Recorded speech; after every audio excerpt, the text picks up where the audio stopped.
Hello and welcome to the Brisbane Open House Design Talk series. This is our discussion about flourishing Indigenous design. It's chaired by a woman called Kelly Greenup. I'm going to introduce Kelly. Dr. Kelly Greenup is a senior lecturer in the School of Architecture at the University of Queensland. Kelly teaches design, architectural, social science and research in the School of Architecture. She's recognised as a leading Australian expert on Indigenous placemaking and place attachment and the housing for vulnerable people. Kelly is one of 4 co-editors of the Handbook of Contemporary Indigenous Architecture published in 2018 by Springer, with 34 chapters by international academics and practitioners on contemporary Indigenous architecture in Australia, Arotua, New Zealand, the Pacific Islands, Canada and the USA. Take it away, Kelly. Hi everybody. Good afternoon and welcome to everybody here in the studio and online. Welcome to the Flourishing Indigenous Design Talk. Today we'll be responding to the rapid awakening of curiosity and engagement with Indigenous design of all types. We will also be discussing the steady flourishing of both the representation of Indigenous design and images embedded into structures as public art and of architects who identify as Indigenous creating new structures. And we'll also be talking about all kinds of Indigenous design, including interaction design. Before we begin though, I would like to respectfully acknowledge the traditional owners of the land on which this event is taking place and acknowledge their elders both past, present and emerging. Now to introduce our exciting panel. I'm really thrilled that they've all agreed to come along today and I really thank them so much for being here. We've got an all-women panel, which is wonderful, and 3 amazing Aboriginal designers. So you're not hearing from me. I'm a non-Indigenous person, very much, I hope, but we're going to be hearing from these 3 amazing women. Firstly, we have Carol Gosam. Carol is an Indigenous graduate in architecture, lecturer and researcher in the School of Architecture, so a colleague of mine at the University of Queensland here in Brisbane. Carol is a descendant of the Dirrabul Bama peoples in Gumbilbara country on the Herbert and Tully Banner water basins, North Queensland. Her research interests are in Indigenous themes at the intersection of architecture and placekeeping. So thanks for coming along, Carol. Next, we have Georgia Burks. Georgia is an associate at Myers Elliott's Architects. She's a descendant of the Kamilaroi and Dunghutti people.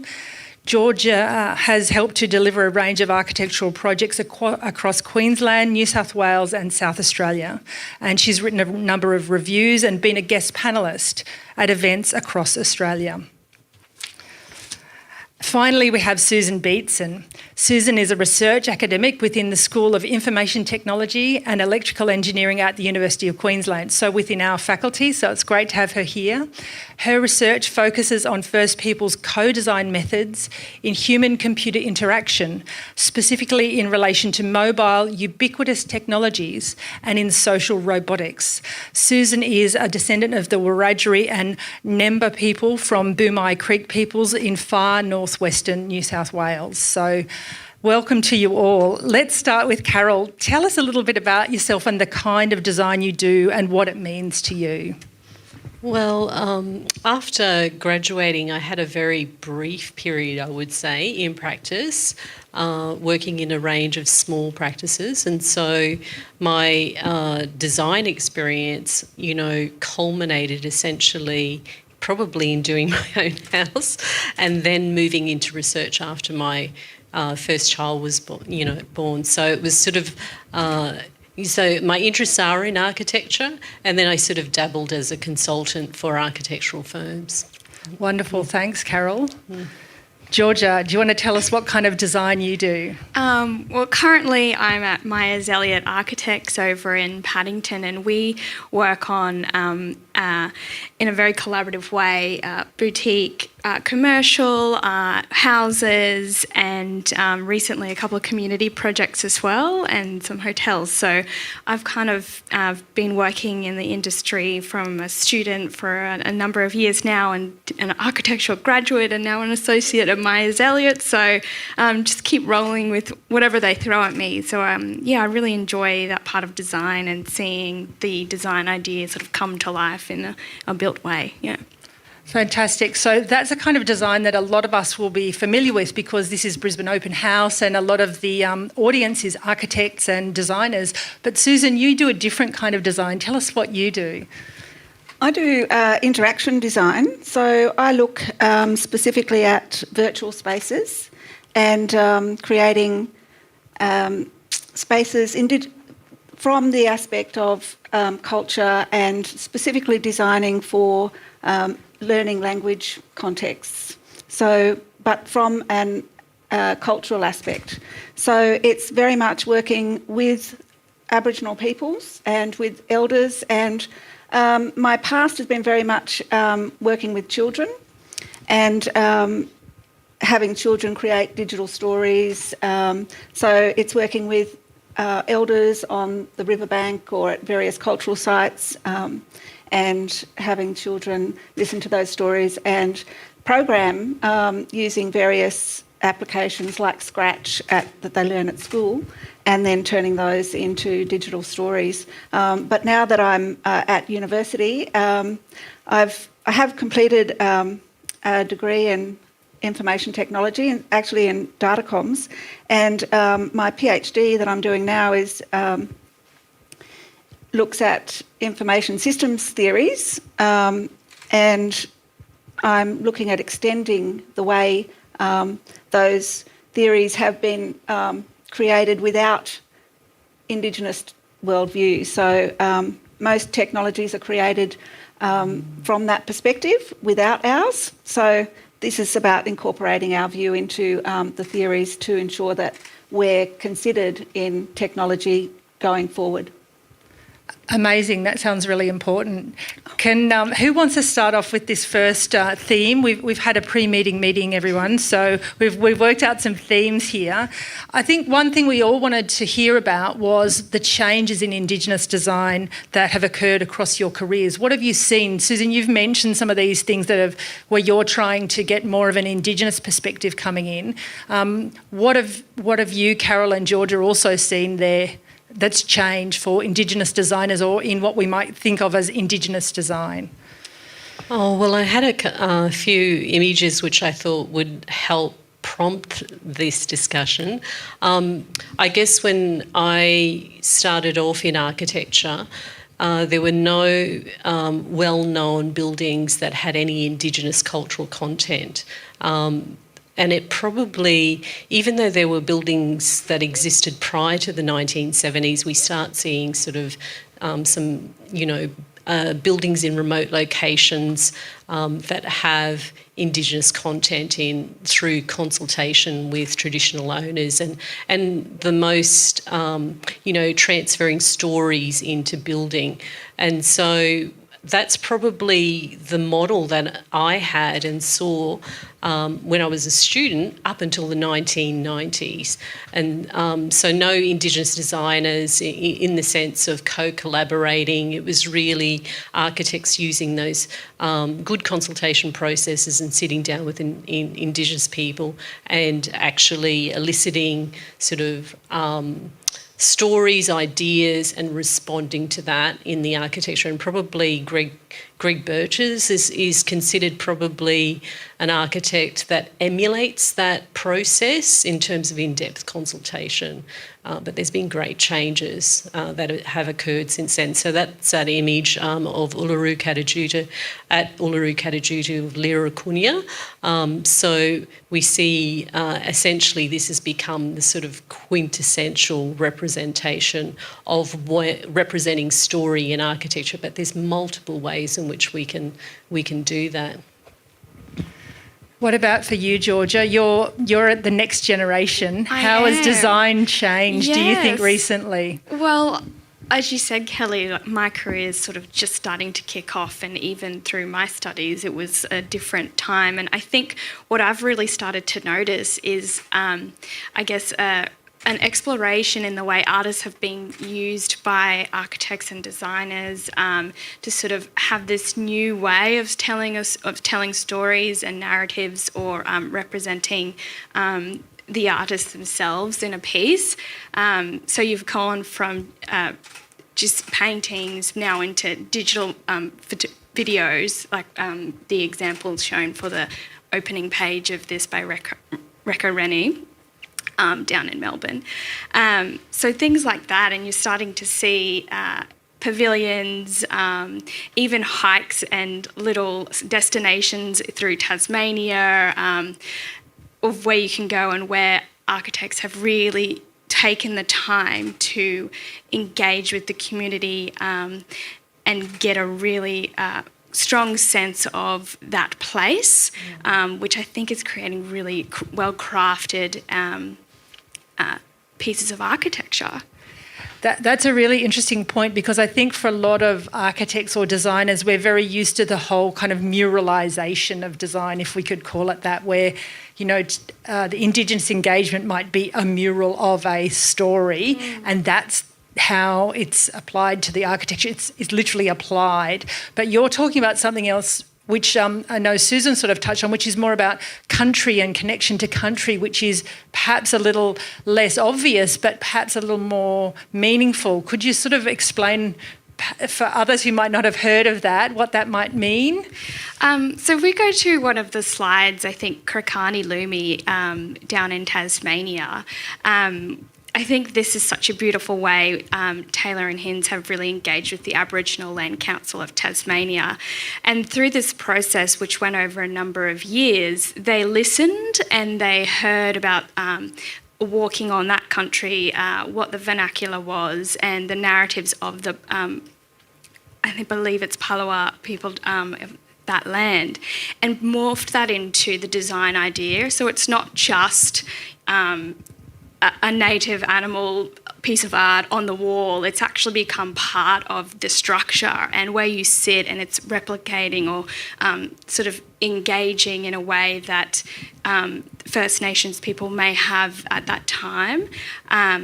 So yeah, I think it goes deeper, and I think once you know what that story was, or if you're intrigued by the form of that building and you dig deeper, you find the narrative, or I'm sure the people who are operating on that particular space in that environment would share that story with those who visited as well. So yeah, I think that's a good example of that. It's certainly such a striking building or series of little buildings, and with such a different kind of, I guess, architectural goal. So I think that's something that's interesting, is people can expand their knowledge of types and spatial experiences because they're drawing on a culture that might be new to them. Yeah, agreed. Yeah. And I think you can also go beyond that as well. There's architectural design, but then there's also landscape design. And so including the community in that discussion through asking hard questions or learning about the original topography, you can then bring in native plants and species and strategies and technologies into that place again and revitalise that land. So there's many different ways now that I think that information is being absorbed into design and design ideas, and I think we're seeing some pretty spectacular outcomes. Yeah, I just on that, what I'm looking at is a project where we are thinking of going out into country and with elders initially, but some of our elders can't actually physically do that. So what we're looking at is using drones and creating a situation where elders can be sitting at home and live viewing the drones and our youth as representatives of the elders, looking at scar trees and particular important cultural, physical aspects, and then filming all of that and being able to communicate with the elders as to whether that is in fact a scar tree or not, and then storing all of that cultural knowledge of ours or of the country who it belongs to on servers and networks that actually remain on country. We have all of these really large corporations that are saying that they're transitioning back knowledges to our peoples, but really what's happening is we're getting access to it, and it remains with these large corporations. So being able to know what our knowledges are, and having sovereignty of those knowledges, and there's a big movement for Indigenous data sovereignty. I prefer not to reduce it to a data, because in fact it's our knowledges, and it's worth quite a lot, and reducing it down and watering it down, and especially when I think my mind is just running a million miles an hour now, because I'm thinking of machine learning, and there are lots of things that are actually weakening the value of our culture, because we're losing the ability to provide cultural context, cultural validity, and integrity to our sites and to our knowledges. And we really need to ensure that elders remain a significant part of that process, where we are collecting our knowledges, and then we know that they're valid, we store it, we have it, and we're able then to provide the reports to these large corporations that want to actually gain access to our knowledges. The Spinifex plant is just one example of, then we've got all of our native plants that, endemic plants to specific species. And I always think of design as being from country, from the land, the water and the air. So, our rivers hold so much about design, our animals and our plants. And if we respect and acknowledge that Aboriginal peoples belong to country and are from country, then it's our innate connection to country that actually feeds into design. So if we can be a living culture from 67 plus since millennia, 1,000 years, then it's our knowledges that we hold, and that we need to not just bring people to the table, and not just engage with our elders, but to actually hold our elders to the value of which they are, the value of the cultural knowledges that we have. We need to ensure that has a place. It's like when we pay an artist for their artwork, we are really acknowledging what that person brings. That's an amazing insight into the importance of understanding knowledge, controlling knowledge, and using it in a culturally appropriate way, I suppose, Susan. And that's so fascinating to hear about that data science and information technology has all these same issues, because, of course, in architecture we have this same issue about who should be consulted, whose knowledge is it, when are they brought into the project. Carol, perhaps you could tell us about how some of these issues are being addressed in architectural design at the moment, in terms of knowledge and incorporation into, say, procurement or those kinds of things.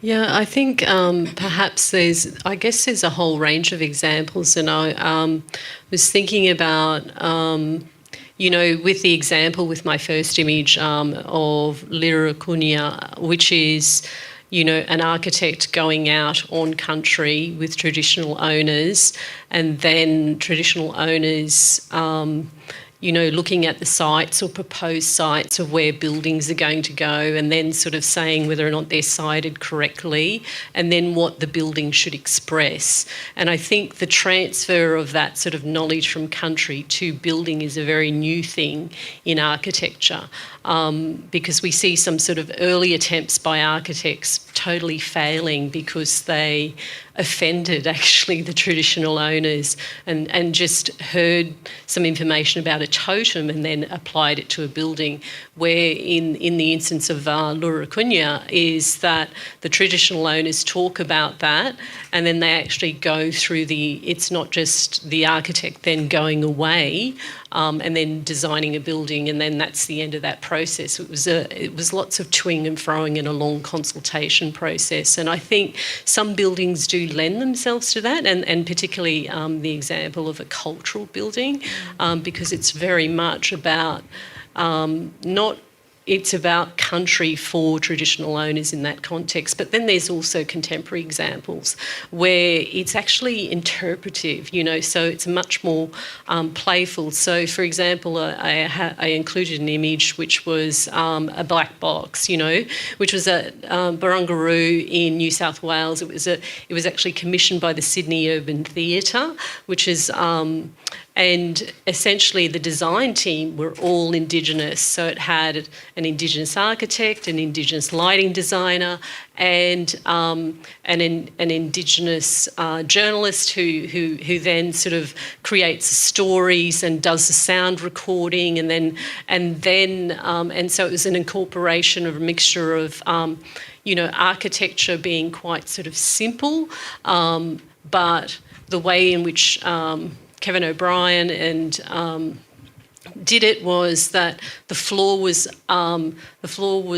it had no floor to the building, and the land was burnt, as a reference to burning practices as a part of sort of traditional maintenance. So there's these really interesting, expressions of cultural identity and, how knowledge in a contemporary sense, but also in a traditional sense, can be applied to buildings. It's a great example, Carol. Go, Georgia. I just want to loop back to what Carol was talking about earlier, of architects and designers making the time through the process to incorporate narratives appropriately and ensure that they have been carried out. I know recently we've been working on a particular community project, and the time that it takes to actually get that information and be given that information, which is really important, is the elders you are speaking to need to give you that information. You can't just find it from anywhere and apply it into your design idea. But that takes time, and I've done a little diagram that's on the slide, which sort of, I guess, encapsulates what I think would happen in a process. And in this diagram, it's kind of, you start off in a really pleasant way and everyone's on the table, but there will be moments during that time in the discussion when hard questions will be asked, and you'll have moments where you might not get given that information. But it's about rebuilding the relationship to allow storytelling to continue, which I think really gives the really good design outcome, and everyone's happy in the end. Well, you'd hope everyone is happy in the end. Sometimes that's not always the case. But I think that's when the strongest outcomes are achieved, through intense collaboration, and it should just happen at the start. And I feel like there are projects out there that have been successful at this, and having that time incorporated into the process will allow people to adapt and get the outcome that they are after. Yeah, I think that if we're looking at the time and incorporating, I always think that it's actually, well, let me say this.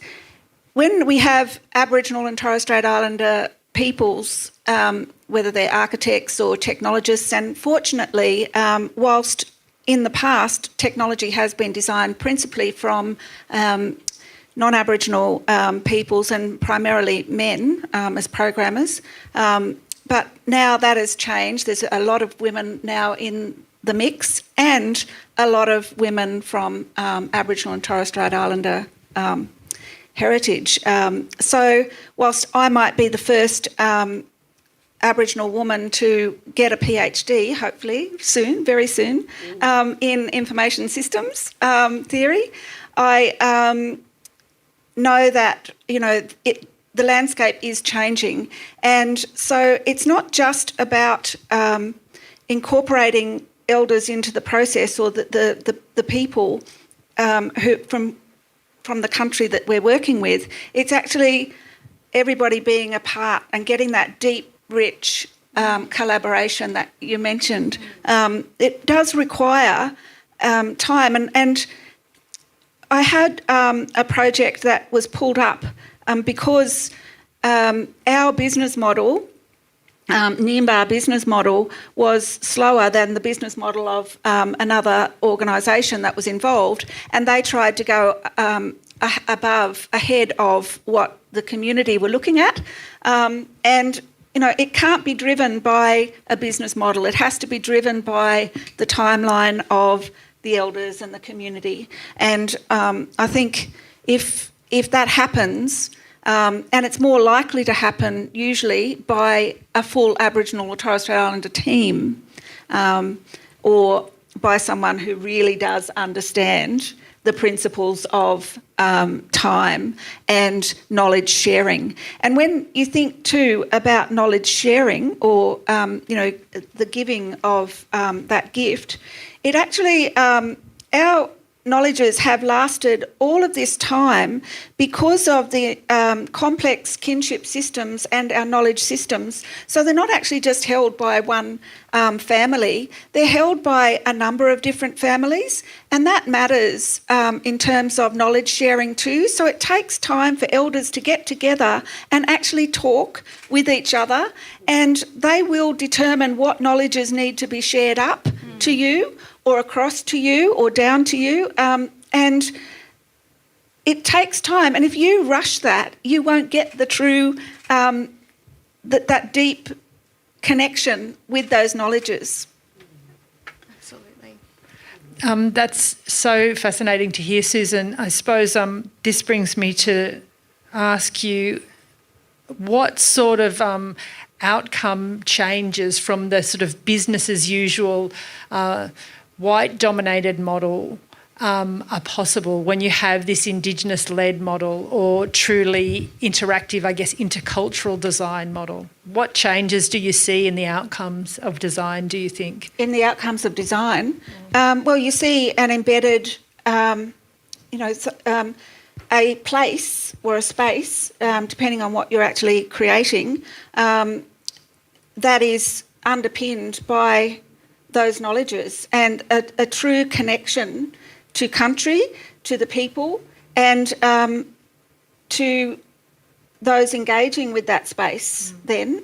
So from an interactive perspective, it's an experience, it's a journey. And interaction design, or any design, is a journey.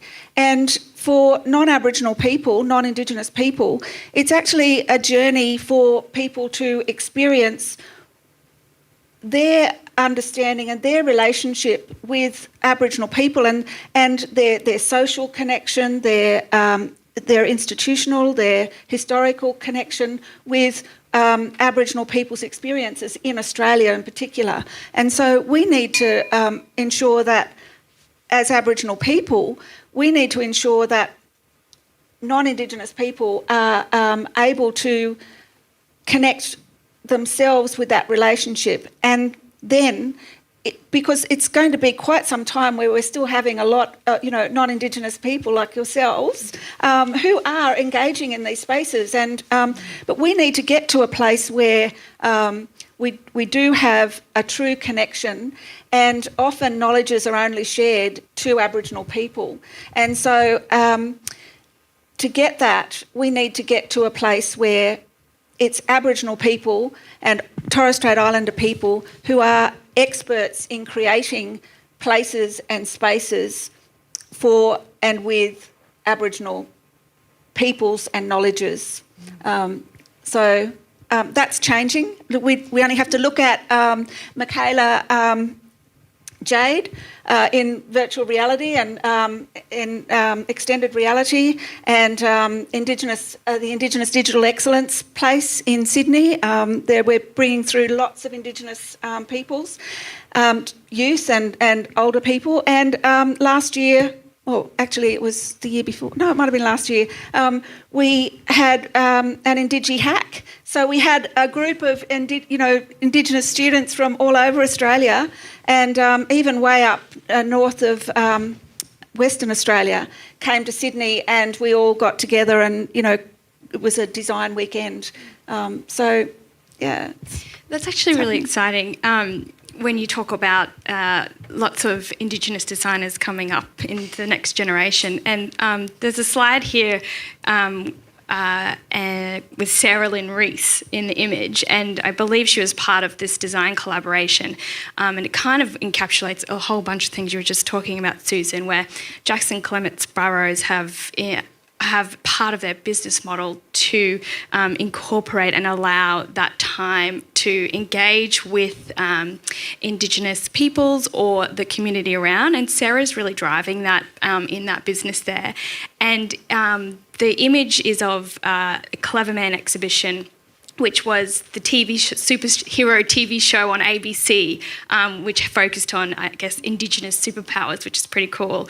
And Sarah and the team at Jackson Clement Burrows did this design, this exhibition design that sort of encapsulated all of the elements of that TV show and put it on display.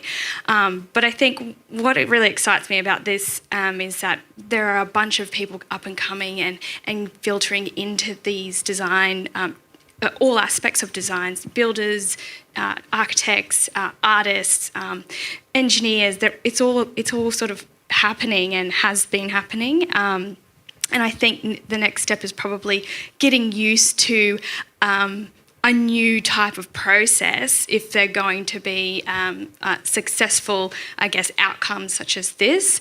And so, yeah, I think that's really exciting that there's all of these new things. Well, some new, some have happened, but there's more growing and there's more I guess it's becoming popular, to really engage and get a better sense of place or get a better understanding of the country you're on. And particularly as architects and designers, the first thing you need to understand is your site. And what better way to do that than to engage those who know the site better than anyone else? It should, as well as understanding the climate of the site, where the sun is, the positioning of it, know the finer details. And I think the history and the rich, deep context from culture, the connection, people's connection with country, and it's really what educational. it means. And I think by doing that, you're serving yourself a real advantage. You're learning, like if it's part of your business structure or the procurement of a building or whatever you're designing, you're just going to learn. And what a brilliant way to better yourself. And better our built environment as well. I remember when I was young and the mission, because I was born before 1967, and so I grew up on the riverbank and in town itself. Well, not actually in the town itself, but on the outskirts of the town. There still are 5 settlements, Dodge City, Riverbank, Billabong and Newtown, and there is Red Hill as well, but only one family lived there now. And so I had an uncle at Dodge City and an uncle at Billabong, across the Billabong, and an uncle and my dad got a house at Newtown, which was the other little settlement on the outskirts of town. And so when the mission actually closed, they built Dodge City with Aboriginal funding, and people complained. I remember people complaining because the people that moved there from the mission pulled up the floorboards and used them for the fires, and there was just no sense making of how people lived in the mission and how people would continue to live on the riverbank there at Dodge City. And I took my non-Indigenous husband out to Brewarrina, and he studied architecture, and he was blown away at the abhorrent, the complete lack of understanding of how people live and the way houses were designed and built, or spaces were designed and built. So that's a lot of years later that I took him out, and there's been no change. It's interesting. Yeah, there's some really amazing and terrible histories of Aboriginal housing in Australia. And that's an ongoing problem. I know that when we've had discussions in the past, we've often come back to the fact that as many amazing cultural buildings that we have, one of the underlying things that Australia really needs to keep working on is enough housing and appropriate housing for everybody in Australia, not just people in cities, but everyone across every space. It's not a lifestyle choice to live on country. It's your right to live there, and it should be something that we're really working on. So I think that's a really good reminder that while we're talking about design, high design often, there's an underlying fundamental right to good design, which is super important, and we should never forget that. Absolutely. I wonder, as you were talking, I was thinking of something that we didn't talk about in our pre-meeting meeting, which was that this kind of mix of people like elders and artists and people who might be very good cross-cultural communicators from Indigenous communities, they have a really interesting role, and it's almost like a professional barrier breaking role. Like they don't fit into the role of being an architect, and they don't necessarily fit into the role of being a full-time artist, but they've got a lot of skills that work into design. Maybe who'd like to talk about how this kind of opening up by bringing in culturally competent people could really change the way we think about how architectural firms work and the kinds of roles that people have to seed new ideas or get new systems happening? Because I think that seems to be what's happening for some people, or some firms are embracing people with sort of transdisciplinary skills. Oh, sorry, that was a large noise. I'm just thinking about the Newlark example in WA. I mean, there are lots of them. And it was an Indigenous student liaison person who was a traditional owner and working on campus at Curtin University and, Edith Cowan University. And he was approached to facilitate getting access to elders to talk about sort of the campus, its location, a proposed new administration building, which really didn't have as its focus Indigenous, programs or anything like that. And so after he sort of figured that out, he said, well, hold it. We're not going to just get elders and get them to give you a story and then give approval or give a name for the building. We actually want to negotiate a better outcome for the community. And so that was surprising for the university, and they were just thinking. So what happened was, after deeper consultation with the traditional owners and listening to them, not only did they share the story, but they also then leveraged that opportunity on behalf of Indigenous makers, artists, and got, involvement in employment outcomes. So this was not really, so that person that you're talking about being sort of strategically located, culturally competent, not necessarily in their job remit, but Indigenous people see an opportunity, interacting with the architect, then, procurement processes are beyond just architects, as we know, in the profession. It's not, architects are not the sort of, they don't have total control. So that there are opportunities in which Indigenous people do that, and it has fantastic outcomes, not only for the Indigenous community, but also for those buildings, So the buildings that then get fully owned by the community, but also the community has its agenda as well, which is quite interesting. So when you're building, I thought what was quite strategic, and I know that this has happened in my own community, is that when people do take stories, people use that as country marking as well, and sovereignty. And so that's the Indigenous agenda, so, and it enriches a nation, but also Indigenous people see that building as an opportunity to educate other Indigenous people who are not from that country, but also everyone who uses that campus.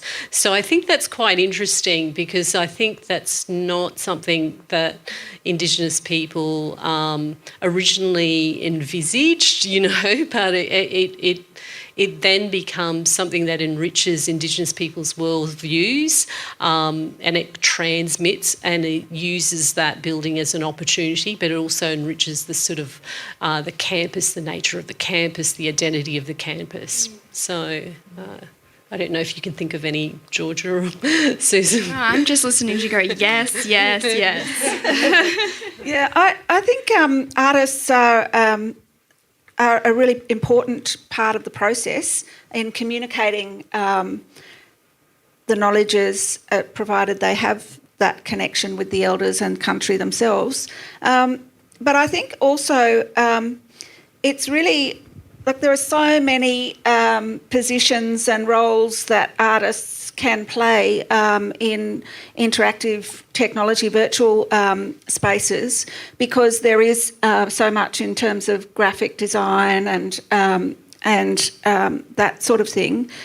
And so, as far as their practical skills go, there is lots there. But in terms of the actual artwork, if we were looking at translating artwork into these spaces as well, a lot more work needs to be done on intellectual IP, because once an image goes into a digital space, it is then hacked and chopped, and bits are taken, and then it's taken without the context of its true story and everything that's connected to that image. So artists are, then it's being taken and overseas, and that's what I was talking about in terms of machine learning. Machine learning waters down the ability.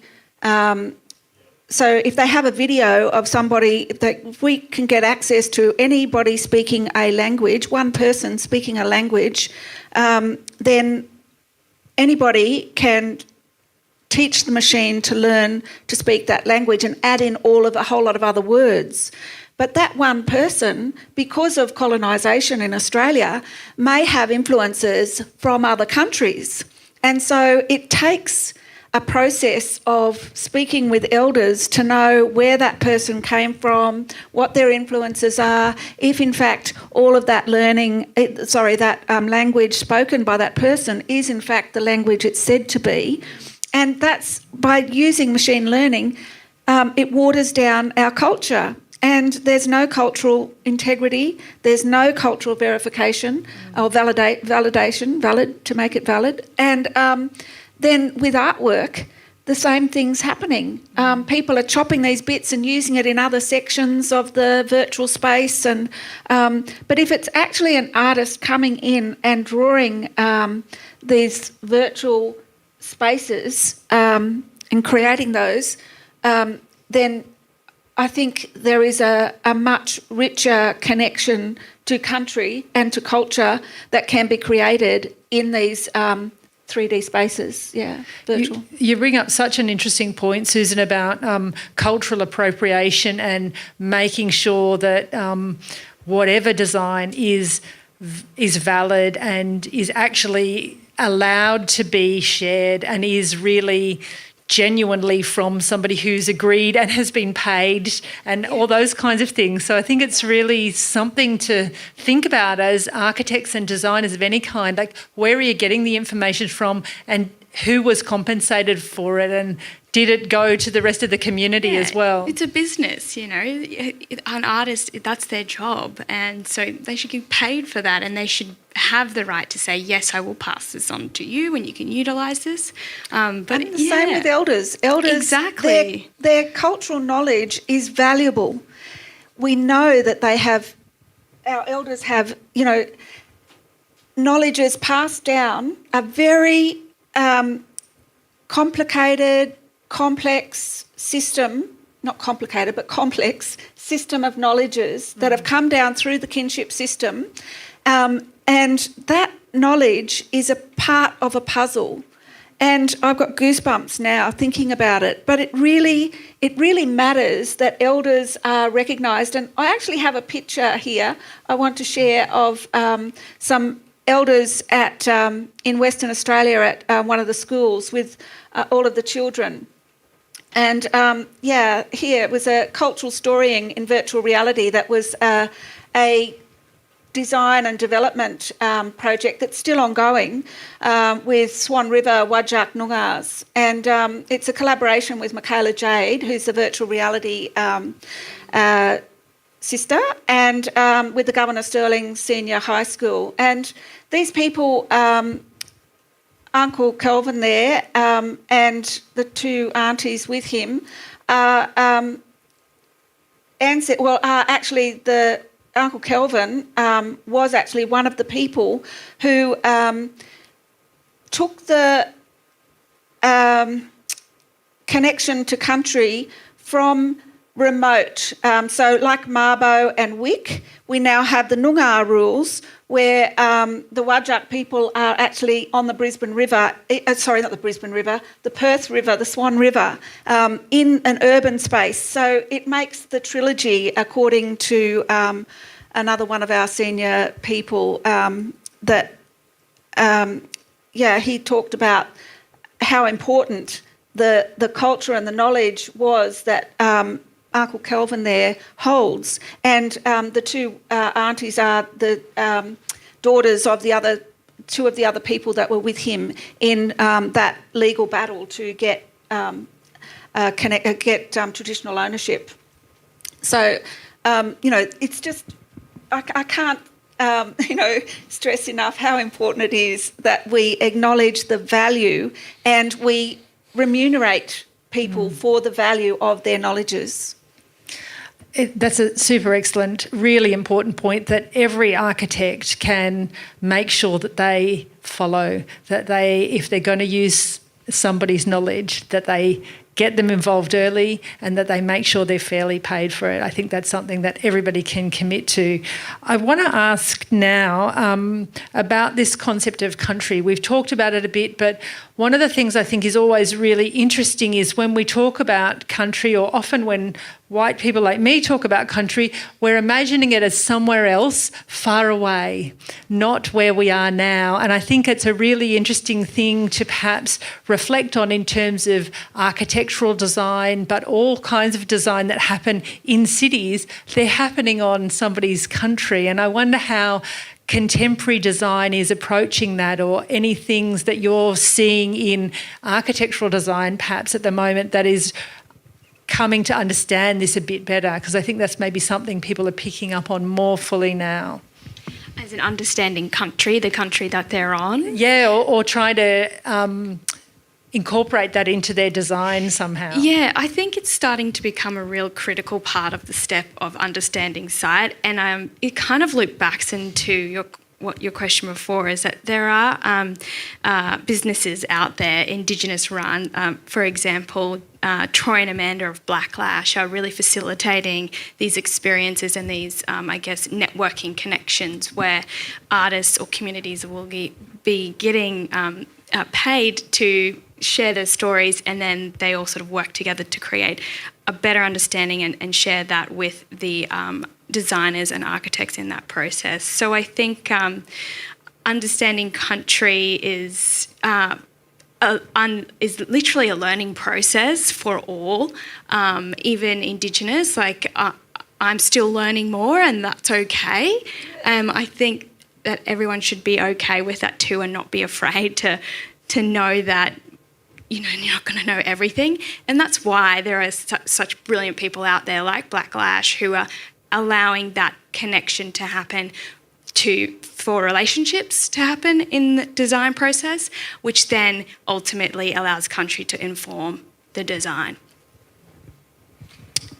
I'm just thinking of an example, because I think that's always a really good way to illustrate something and probably a project that I became aware of was the WA Museum, and how the architects worked with traditional owners, and traditional owners told a range of stories, not necessarily ancestral stories, but stories about country, and they walked country, and then how the architects translated that into different sensory experiences.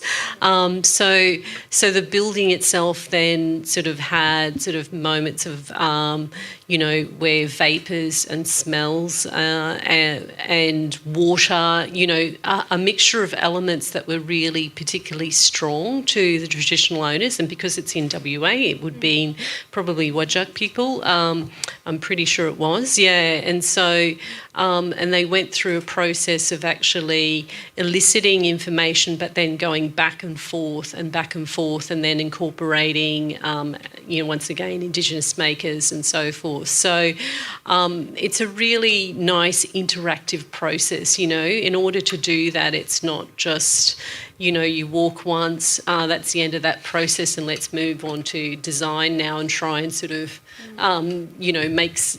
incorporate something into the design, but right through from the beginning of the process to the end of the project, and then walking through with the final result, and then getting, people from country to open the building, and, so it's a process that goes all the way through to the end until the ongoing sort of operation of that institution. It's connecting with the traditional owners and the community.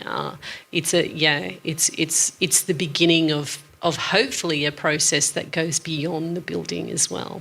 Yeah, that's really important, because what actually happens in interaction design is that engaging all of those sensory factors, because in creating a virtual space, it's not real, but you want to make it as real as possible. So if you can make it all around you, in that 3D sense or more, then if you can see a fire and smell the smoke, you can see a plant and somehow get a sense of the touch and the smell, and you can hear the sounds. I know my cousin Bianca Beetson worked with a number of artists and women inside to create a space with sound. That was really interesting to see. And so we are creating these spaces, and I think that technology has a lot to address in this space, to assist in all of this design process, so that and I really believe that creating these keeping places, that virtual keeping places that truly capture all of what is happening on country into a virtual space where people can come to not necessarily the actual cultural site, but they can come to another place, because in some instances our cultural sites are very we need to protect them more, and they are very sacred, and so we need to be more conscious. And there's lots of work done on mapping, and in the mapping industry where they're removing our cultural sites from these maps, or making it really difficult for people to actually find the location, because people are going to them and destroying them, as has been done since the last 250 years. So we need to create places, keeping places that give people the experience, and they can eat and sleep as though they're actually at the site. That's what I'd like to see technology assist, and then that can actually create more for, contribute more to design in the buildings and other places. It's very inspiring hearing these amazing things that are happening. We've got about 5 minutes left, so I guess I'd like to ask each of you what you see the future of this flourishing Indigenous design industry that has come so far in the last 20 years. Projecting 20 years into the future, what will you imagine it will be like? I was at a parlour salon last year with, Carol, you were virtually there. And there was this image that came up on the screen, and it was like 10 images of older females with a new generation of designers coming through. And they were from Ireland. So the lady who was speaking was from Ireland, and so she was talking about the generation that's come through and what she's learned, blah, blah, blah. And I really hope to see more female Indigenous designers so that I could be an old person in that image and have my own slideshow like that. What I do see in the next 20 years or even in the next 5 is a real exploration into craft and a contemporary exploration into craft and country and technology and building materials and spaces. I think that's happening now, and the ones that I have shown today really excite me, and I see a hopeful future that those processes that we talked about today about including extra time into the actual timeline of the building and the design process and allowing the space to talk and have those conversations. I think we'll see more of that because I think it's happening now, and we'll see more of it and it'll become the norm. That's what I hope for. I really genuinely think that will happen, yeah. I've got an image that I want to show that has children in a room in a yellow, with a lot of yellow space, that I want to see those children, boys and girls, all of them live on Nimbah country, and I want to see all of those. They're currently programming in Scratch. I want to see them creating interactive spaces. That's where I want to see Nimbah development move to. That's a great... we also, sorry, I should say that that's the actual development. There's another image that I'd like to show that has 2 boys on water.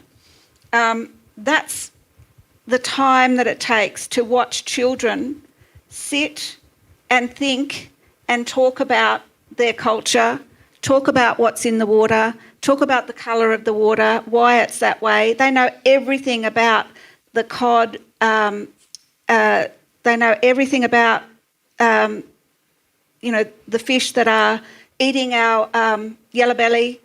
So our yellow belly's eggs. So it's, that knowledge is what we want to see go into the development and then into the reality. Oh, yeah. I mean, I share sort of George's things. I think my image is above yours, George. Yeah. I'm the older woman and you're the younger generation. We can be together, Carol. We will be.